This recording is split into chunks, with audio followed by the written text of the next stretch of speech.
It was 2 days before Christmas Day. Many children on the island of Sodor loved this time of the year. All the engines and ponies were busy working on the final preparations.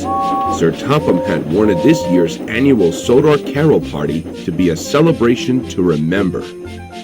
Later on, Sir Topham Hatt was waiting impatiently for Thomas and Twilight at Tidmouth Station. Better get going quickly, you two. Our Christmas tree has just arrived from the mainland in time for our party. I want you and Twilight to go to Brendam Docks to collect it.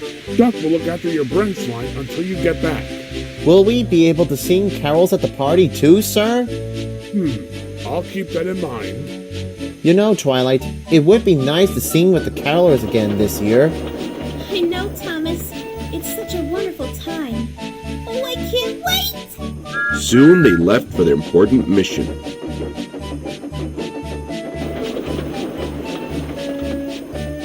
Thomas and Twilight collected the tree safely, but on their way back to Tidmouth, trouble was right around the corner. Thomas, watch out! What? Ah!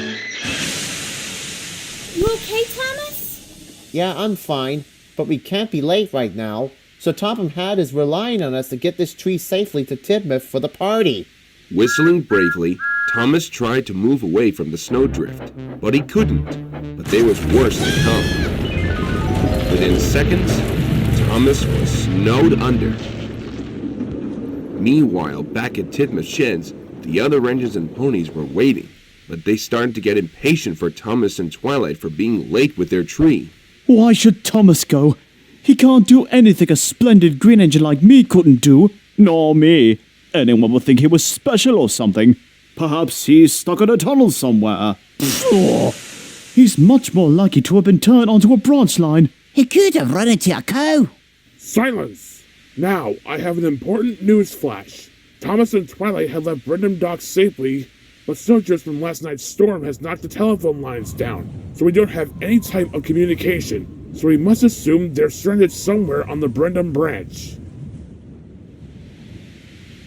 The engines and ponies now felt sorry for their friends, and then cold but confident, the Scottish twins and changeling brothers set off on their rescue mission.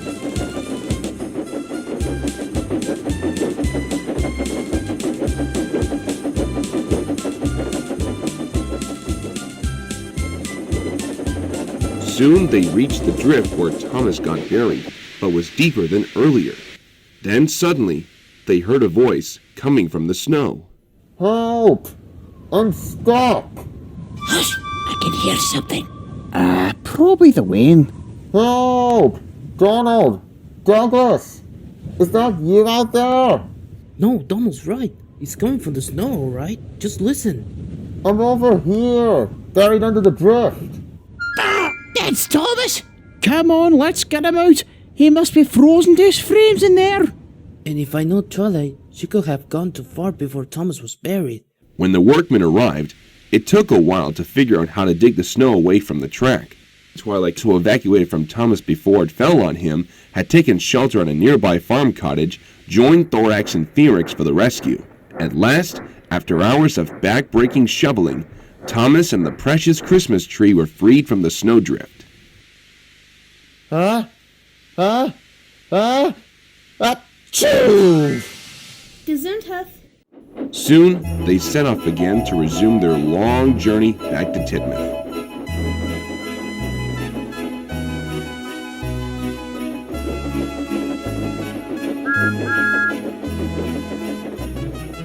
Later that night, all the engines and ponies gathered at Tidmouth Yard. Then Sir Topham Hatt greeted them warmly. Well done, everyone.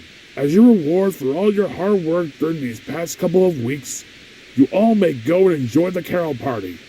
Better hurry. Party begins in 20 minutes.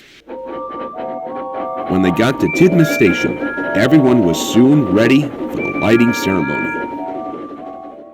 1, 2, 3, go! Suddenly, like equestrian magic, Tidmouth Station was flooded with Christmas lights and glowing ornaments. Then Sir Topham Hatt stepped onto the podium for a brief speech. Ladies, gentlemen, children, engines, and ponies, I would like to say that this year's Sodor Carol Party is going to be another smash success. And that is why I'm giving 3 cheers to Thomas the Tank Engine and all of his friends who helped make this event possible. Without their help, there would be no Carol Party that is happening right now. So let's give a hearty thanks for all their hard work to make this event a Sodor Christmas to remember. Thank you all so much.